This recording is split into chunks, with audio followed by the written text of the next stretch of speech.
How do you feel about tonight's game against Manchester City? Will it be our statement win in the journey towards our first trophy in 16 years, or will it be yet another game we've seen so many times before, where our opponents make numerous changes but still find a way to get past us, even if we put out a far more experienced team?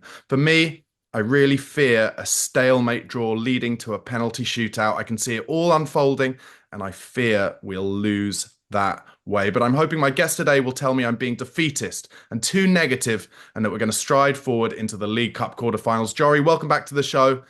What are you thinking? Am I being too negative? No, I don't think so. I don't think so.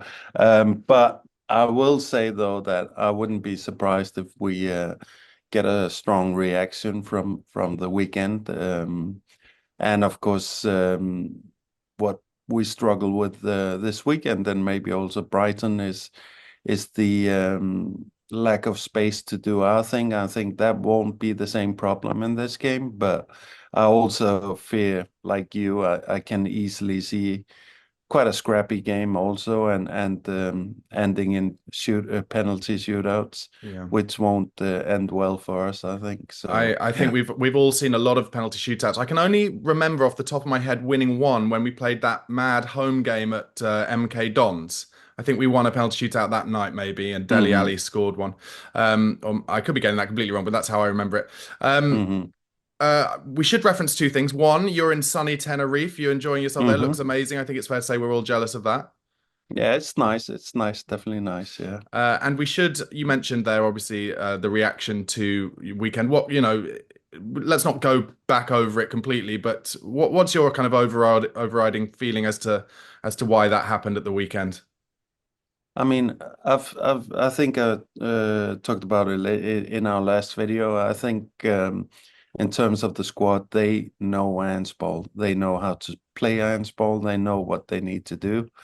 Now, I would say in the same way, they knew Conte ball at one point. They knew what Mourinho wanted. And, for me, I can't help but think that it's club culture now influencing again, because handball is probably the most taxing of anything, maybe since pots, and having that intensity game after game after game is a big ask. And if you have any kind of softness in your club, it's not gonna get there, I think. So that's really the only kind of explanation I can find. Of course, there were tactical things that were not good. I was surprised. Expected a double pivot, because this is also a little bit my problem. Just when I think, Ants is coming through in the way I want to see, like with the brilliant change at the West Ham game, Mm. where it so obviously drew out the defense and created the space and made us more solid.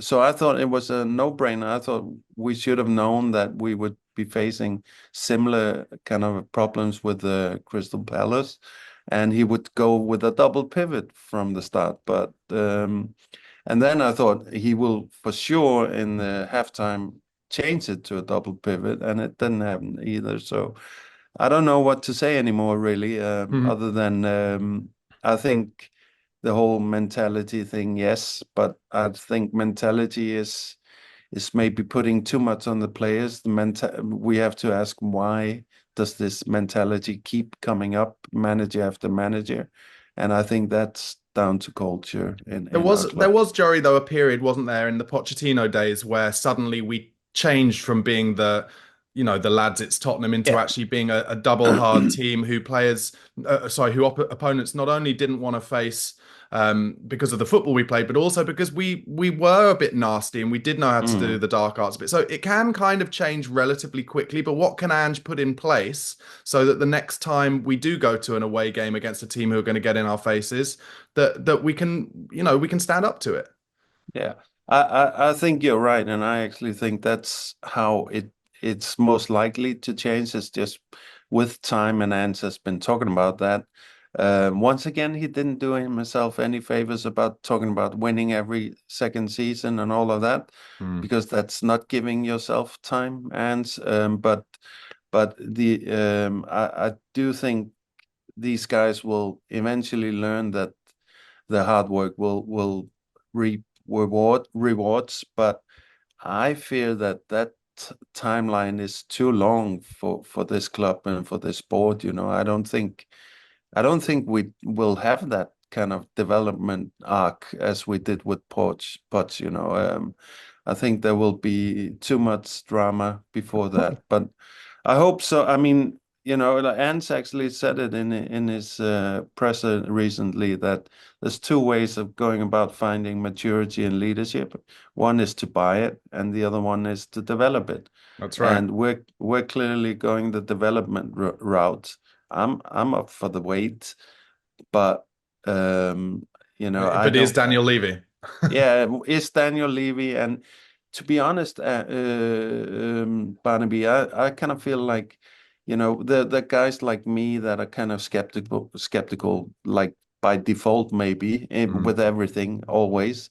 Um, but then when it comes to being patient with things and seeing progression, then I'm kind of patient, whereas many of the very hard kind of, almost cultist kind of Spurs are the greatest in the world and stuff like that. When they suddenly lose belief, they go so hard, Yeah. hands out or manager out. Yeah. So that's kind of what I'm fearing, is what the people that are now very much backing Ants and very much in his corner will lose belief at some point, and then it's game over really in this club. So yeah. You mentioned that quote that I think Ange came out with yesterday. I'm just going to read you that quote that entails actually. He said, "We're struggling in difficult moments because we lack some maturity and leadership." I think we all agree with that actually. Now, Mm, there's two ways of dealing with that. You can either go and buy it, acquire it, or you can wait for it to develop within your own group. We've gone down this way because I think that's the better way for me. But with that process, it takes time and experience. You've got to go through tough times. I can't artificially create tough times for the guys to see how they respond. They have to come at us. It's not nice and it's not pleasant and no one enjoys it. I certainly don't, but it's necessary. How do people react after a loss? How do people react if we haven't had the right reaction? Then you get growth. I'm so optimistic about this playing group. I think there's such a high ceiling with this group of players. The more we get exposed to difficult times, the more I believe that the ceiling gets higher. From my perspective, how I deal with it is I have clear markers that we look forward to charter our progress and focus on that. As I said, don't be afraid of criticism or scrutiny coming your way. It's healthy, it's good because that shows me how people react. Now, the thing that really interests me about that is when he says, you can acquire, you can either buy it, acquire it, or you can develop it yourself. We're going down this way because I think that's the better way for me. Now, that is a huge disconnect from what we've experienced under Conte and Mourinho, particularly, isn't it? This is the mm, first manager, even Pochettino, actually, I'd say a little bit. This is the first manager who's saying, I'm choosing it this way. I'm mm, choosing to have these younger, less expensive players who I can mold. And mm. it sounds to me that that's kind of on the same hymn sheet as the board. Will that be music to the board's ears, do you think? Yeah, I mean, yes, I think so, because for them it means that they can run it at this kind of low risk kind of approach that they've done for a long time, where they also go for quantity of players rather than the one star player and all of that. Hmm. And for me, that's fine as well. I mean, I can critique it a lot, and I did when it was Conte and Mourinho, because it's a hopeless approach with those guys. But what I fear, Barnaby, is that, okay, let's say he doesn't get the sack pressure. Let's say the fan base keeps its nerve, and we let him develop. What I fear is when the Real Madrids of the world come knocking, that the same board will definitely feel the temptation to let some of these key players go. Like now, Romero has been a lot in the in the conversation, and that there's plenty of good points to say cash in on Romero and Hmm. maybe find a better suited player, even though I think he's a brilliant defender. There might be a case to make that he's not the greatest at ants defending, or that he's maybe not a believer, or that he's simply just too interested in maybe in Madrid or whatever. Um, but it means that we will see then another like key reset in a key part of our system, which will then demand more time to develop Mhm. a new player in that role, you know. So that's also what I worry about. It's kind of like, okay, if we go down that road, what are the hurdles that are gonna either not give Ants time or stretch the timeline to an unviable length, you know? Do So you yeah. do you think it'll be more about, because this is something I think when I was doing We Are Tottenham TV watch along at the weekend, I think Marlon said, he said the issue will be when the ENIC out chants start coming in the stadium, and Mm, there is a similar pattern there, isn't there? Form bad, ENIC out mm. starts coming in the stadium, and then Levy pulls the trigger. Is that, is that more realistic potentially than even the fans in the stadium saying Ange out? Yeah, yeah. I mean, I think Levy out is always the biggest pressure. I mean, we saw it. We saw it when was what was it? I think it was. I can't remember, but you know, it's a famous moment where I can't remember the game, but when the stadium was ringing out for Yeah. once Levy out, you know, and that it took a couple of days or something, Was that and Nuno? Was that Nuno I when think Nuno there went? was Nuno. Yeah, that was the El Sac set around El that time. El Sacico. Sacico. Yeah, yeah, yeah, yeah. That was it. Yeah, and to be honest, I think and so I think to their credit, I think they will kind of weather ants out a lot more. It's Hmm. exactly when it turns Enoch out and Levy out, then time is ticking really fast. You know, so yeah, I don't know. I think. What you hope is also that everything in regards to this timeline, development timeline, is being closely discussed and approved and cross-checked with the board, you know, so they are on board for it, you know, because as kind of critical of Levy that I am, I do think that once Levy is the kind of guy that once there's a plan in place, if there's nothing really disrupting the premise of that plan, he will follow through with that plan, you know. But Hmm. I don't know if they're communicating on that level. I do feel Ants is talking a little bit like he's defeated inside, and not completely defeated, but like he's not he's running into walls with some things, you know, and I think it's maybe both fans,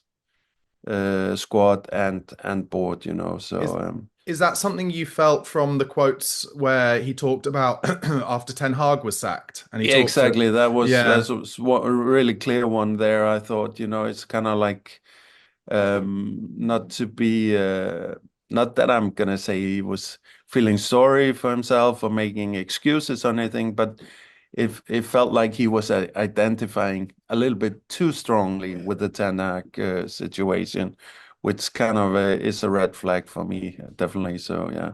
yeah, I completely Um, agree. Okay, let's move on to tonight's game. I'm just going to talk a little bit about it, and then we can just say he's Postecoglou is expected to name a stronger side. Some reports came out yesterday that as I've been talking about, I feel like he played Fraser Forster in last week's Europa League game mm, in the knowledge that he will say to Forster, Vicario is going to play in the League Cup. I think that's right. Dragoshin's likely to come in as well, and likely apparently that Werner will start in instead of Mikey Moore, who they don't want to start 3 times in 6 days. Ange's quote is, "We'll do similar to what we've done in all our midweek games." Europa included, which is to try and pick a team we think will win the game and take into account that we did play on Sunday. Obviously, City played on Saturday, so we've got to make sure the players we put out there tomorrow are able to compete physically with what's going to be on the other side of the pitch from us. The good thing is just about the whole squad has had some kind of football. So that means whatever changes we make, the players coming in are at a good physical level. What does that quote tell you, Jorri, about the kind of team that you think he's going to play? A kind of half and half, 6-5, yeah. 5-6, something like Uh, that? Yeah, I think so. I mean, definitely. And I'm, of course, I think like many, most worried about what's going to happen at the back line, and also is he going to play Foster or not? Like for me, it would be a little bit crazy, but I do think it's a strong possibility with Ant. And to his credit, and everybody else that kind of do these rotations, you're not gonna win the cup unless you're able to endure rotations like that, you know. So we might play our strongest team now, but we're not gonna be able to play it all the way through without absolutely sacrificing the league. So, the rotations need to be there in some form. I don't agree with the nine changes and all of that, especially not in the cups, because it is one way exactly also to develop that maturity and develop that Mentality. leadership. Yeah. So this is should definitely be up there in terms of priorities. But I also agree, we if we're gonna have a chance, then our squad needs to be able to weather these rotations. I hope he will err on the conservative side, that is, be closer to our first 11 than many other cup games maybe that we've seen. So yeah, Yeah, I mean, you've got to think that Jed Spence will come in. I hope so. I Yeah. really hope he doesn't change both centre halves. So Dragishin comes in. Maybe I'd like to see Van der Ven alongside Dragishin. I'm not sure. I don't know when. Maybe that leaves us a little weak in terms of trying to play balls in between the lines. And then you've got to think Bentancur will come in. Mm, Maybe Bergvall will come in as well. And then he's got to play. As far as I'm saying, he's got to play Solanke. We need to have the ability to hold the ball up. mm, mm, But it's a tough one because when I think about the team that Pep's going to play. I think there will obviously be a lot of, academy players in there, but they'll all be absolutely steeled and know how the game is to be played. And in a way, I mm, think one way to try and um, do better than that is to show the physicality of the mm, experience of Premier League football. Do you know what I mean? Is know how to go into those 50-50s and take mm, advantage of being a little further down, further along in your career physically. And I hope he thinks about that. I really do. mm.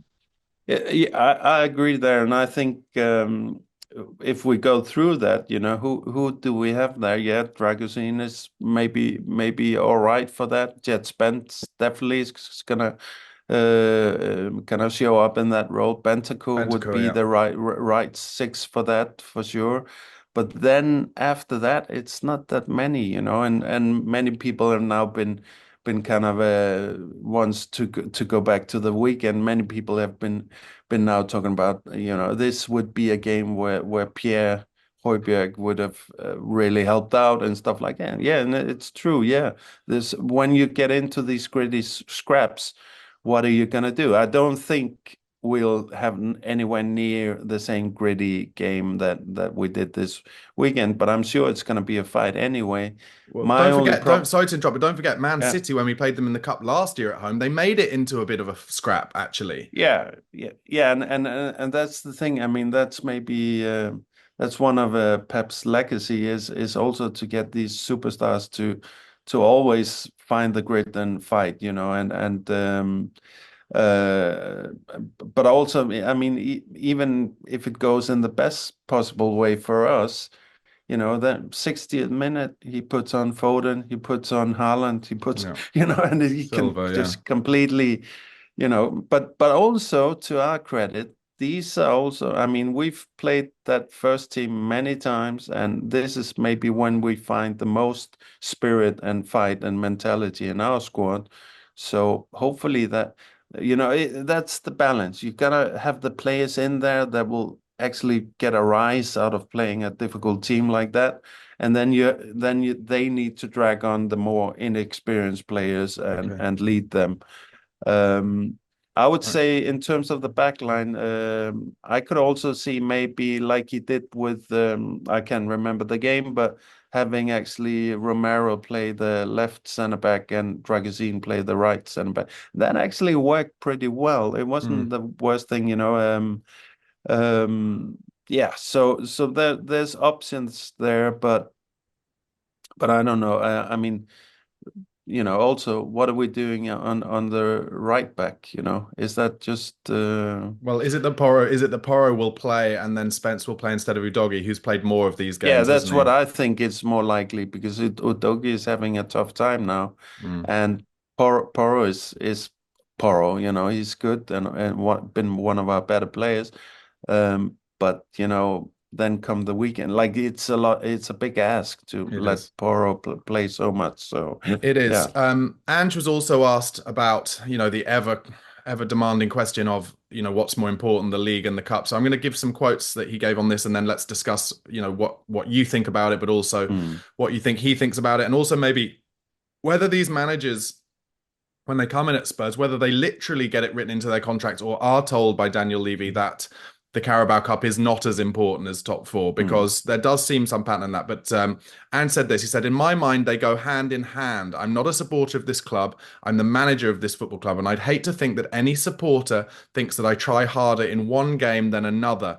Supporters can feel what they like, which is the most as to which is the most important game. But it would be the biggest injustice for me as a manager if I said we're going to try harder tomorrow than we do at the weekend or we did last weekend. It doesn't work that way. You need to separate supporters of a football club with people who have the responsibility of representing it. Our mm, responsibility lies with trying to be the best we can be every day for our supporters, for everyone who's part of this football club. It's not about trying to gain brownie points. That's not what our role is."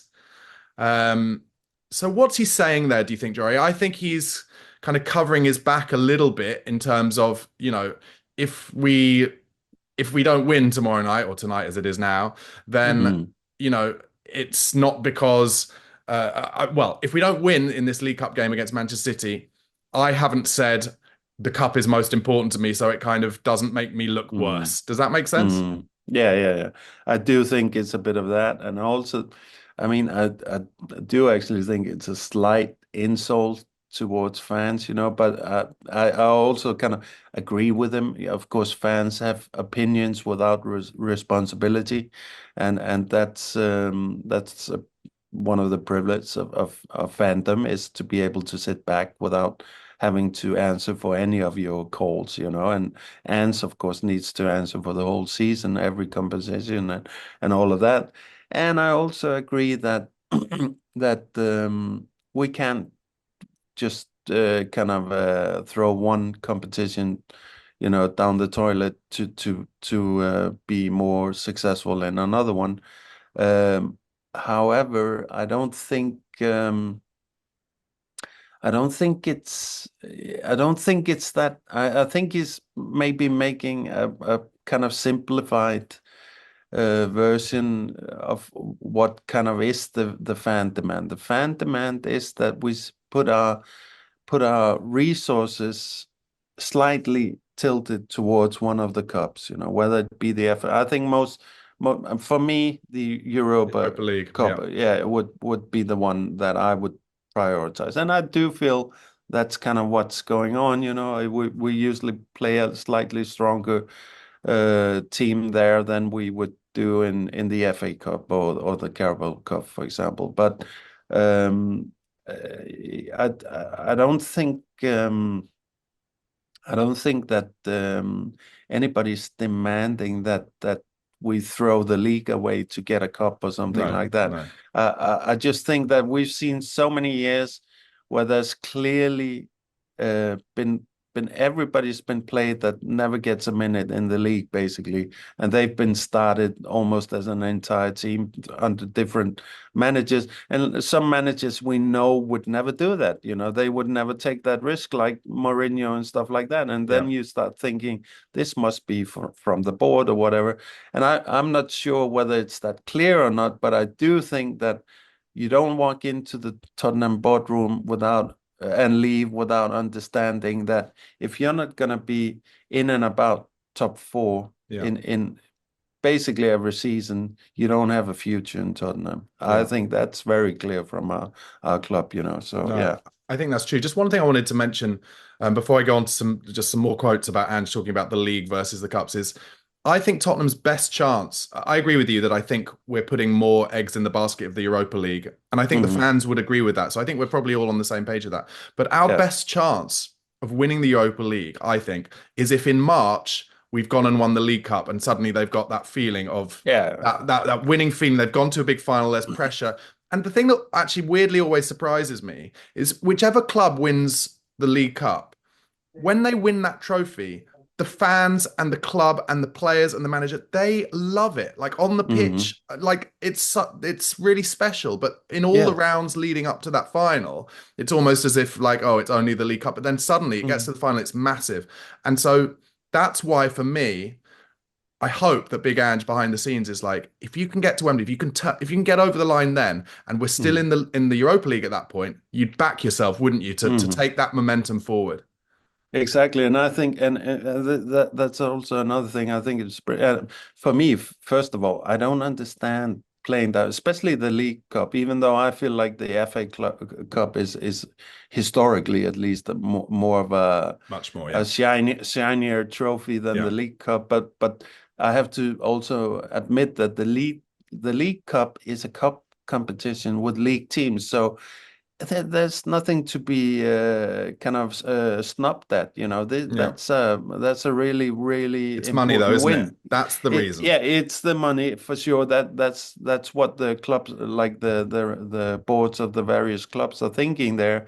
But also, it's all like you say, it's the short-term thinking in terms of boards and other boards than our own as well. It's like once these guys win that, especially a cup, because you know that the players and the managers, they look at it as, I just beat my peers, not lesser teams. I beat my peers. I beat my peers in a cup competition, and that's a big thing for them. So. So that's exactly what instills them the attitude and mentality that's going to go on and get top four and go long into Champions League, and even be in the conversation for title runs and stuff like that. So for me, I really don't get why at least the League Cup wouldn't be a big priority.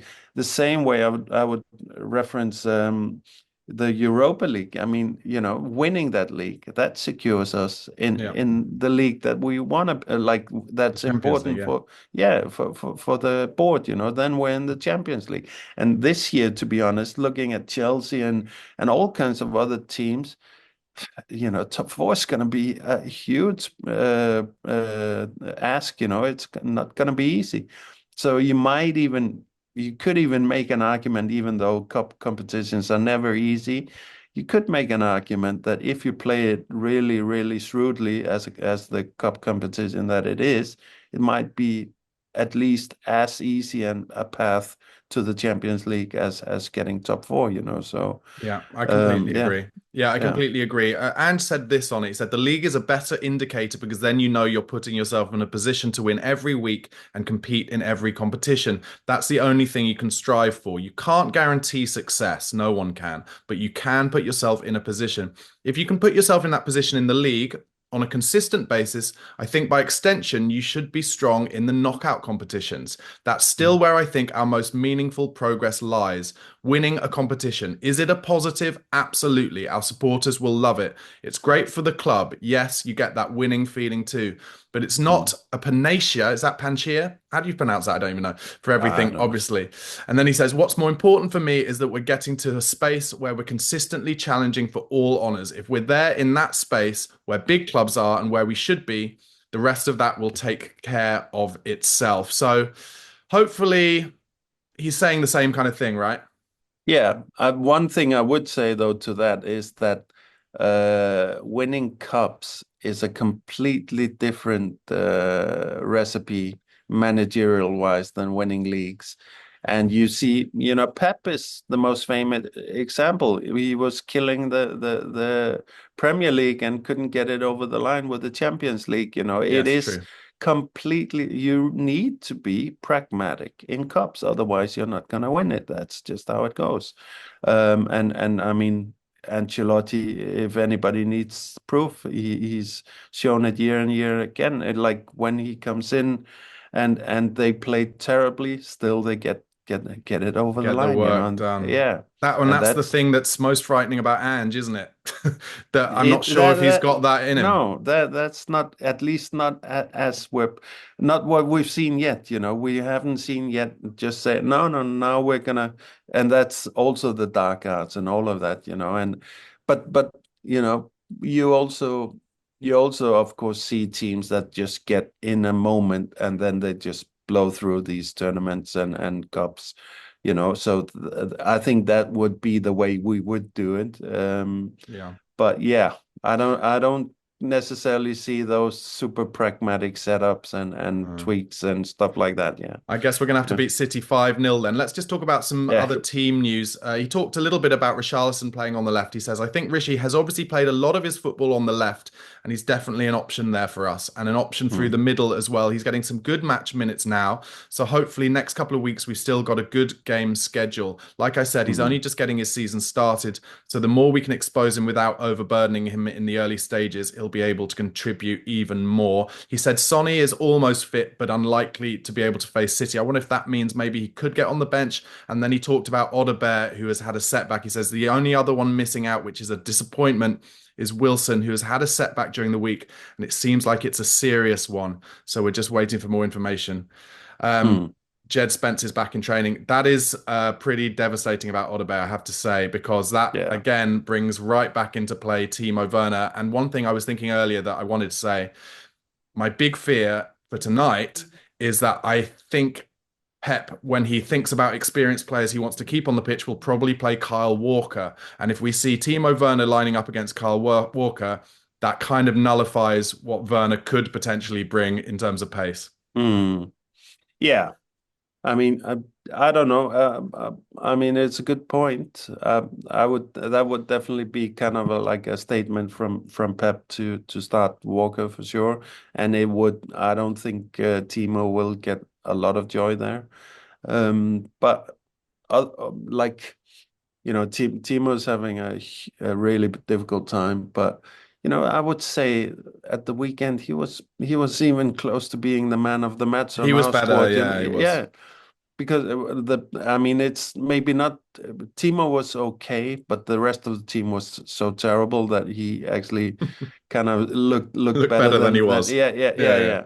And but I would definitely say that well, there's two things. I think that Timo can definitely do something with his pace there, but and if Walker's there, then it's not really gonna give joy. But I also, for me, as happy as I am with what I've seen from Solanke, like in terms of formation, I'm not too happy about him dropping as much as he's been dropping because we have a hole in Mm, once these wingers get down to the byline or close there, and yeah, then Solanke is tracking for like he's not in place, yeah. and usually we're really outnumbered in the box. So I don't know what Ants can do to fix that because also we've needed that extra man in midfield as which Solanke has been providing. Um, I don't know. For me, I don't know. Maybe I don't know. I But actually think that the double eight or double 10 thing is probably gonna be get more joy tonight. mm, But if they run us over, I hope we switch to the double pivot pretty quickly. yeah. Yeah. Well, So. I have two questions to end it with you because we're just running out of time. Mm. The first one is, do you believe Pep Guardiola with what he's been saying about I'm not going to put any energy behind this game because we've got too many games? And secondly, what is your predicted score for tonight? Yeah, well, he also said it's Spurs. I'm not gonna risk it, So he's Right. kind of like nullifying one statement with another one. The score tonight. I mean, we there's no point of being fans if you're not gonna take part in the delusion. So, uh, so I'll go for 3-2 for us. 3-2 Tottenham Hotspur. Hmm. I'm gonna go I'm gonna go 2-2 draw and just hope that somehow we've got Vicario on the pitch, and he pulls out some saves. He was known in Empoli for being a really good penalty saver, but he hasn't saved any for us as yet, has Yeah. he? So Yeah, let's hope actually, tonight's his night. yeah, that's a good point. Actually, I didn't really think about it. Like to see Vicario do a penalty shootout. I do think he might actually come through in that situation. If I'm it's not more, Fraser Forster, Jory. yeah. If it's Fraser Forster, it's game over. But I'm also not too confident about our shooters, to be honest. But I don't know. Let's Let's see. see what happens. Jory, Yeah. thank you so much for coming on the show. Have a brilliant rest of your holiday in Tenerife. Guys, thank you for watching. Please do press like on this video if you haven't already. Press the subscribe button in the bottom right for daily Tottenham Hotspur content, and you can become a member. Just £1 a month really helps me make this content for you. All the details in the description box below. Let's hope for a big win tonight. Come on, you Spurs.